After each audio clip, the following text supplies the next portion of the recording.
আমি আল্লাহর নামে কসম করে বলতে পারি, যদি আমার দেশের কলেজগুলিতে,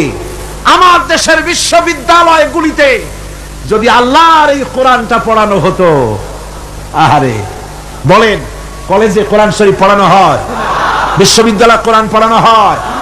সব পড়ানো হয়, কিন্তু কোরআন পড়ানো হয় না। আমি আল্লাহর নামে শপথ করে বলতে পারি,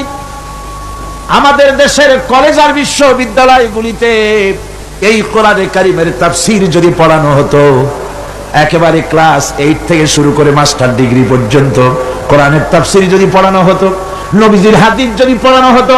আমি কোরআন হাতে নিয়ে আল্লাহর নামে শপথ করে বলতে পারি, বিশ্ববিদ্যালয় আর কলেজগুলি আমাদেরকে ডাকাত আর সন্ত্রাসী উপহার দিত না। কলেজ বিশ্ববিদ্যালয়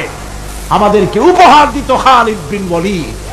আমাদেরকে উপহার দিত গাজী সালাউদ্দিন, আমাদেরকে উপহার দিত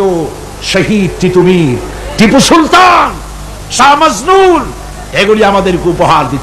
উপহার দিত বিশ্বের সেরা সেরা নাম করা ইসলামী চিন্তাবিদ। হাস তাই বাংলাদেশের একজন কবি খুব দুঃখ করে বলেছিলেন, তাহলে কি আমাকে বলতে হবে ঢাকা বিশ্ববিদ্যালয় সেটা কি একটি ডাকাতদের গ্রাম? এ নিয়ে বহুত সমালোচনা হয়েছিল, কিন্তু পরে দেখা গেল যে কথা একেবারে তিনি মিথ্যে বলেননি, অযৌক্তিক বলেন নাই। মারামারি যখন শুরু হয় বিশ্ববিদ্যালয়, হায় রে আল্লাহ, পুলিশেরা যা দৌড় দেয় চতুর্দিক দিয়া, কি এর পাহারা দেওয়া, বন্দুক ফালাইয়া থুইয়া বাবারে মা কই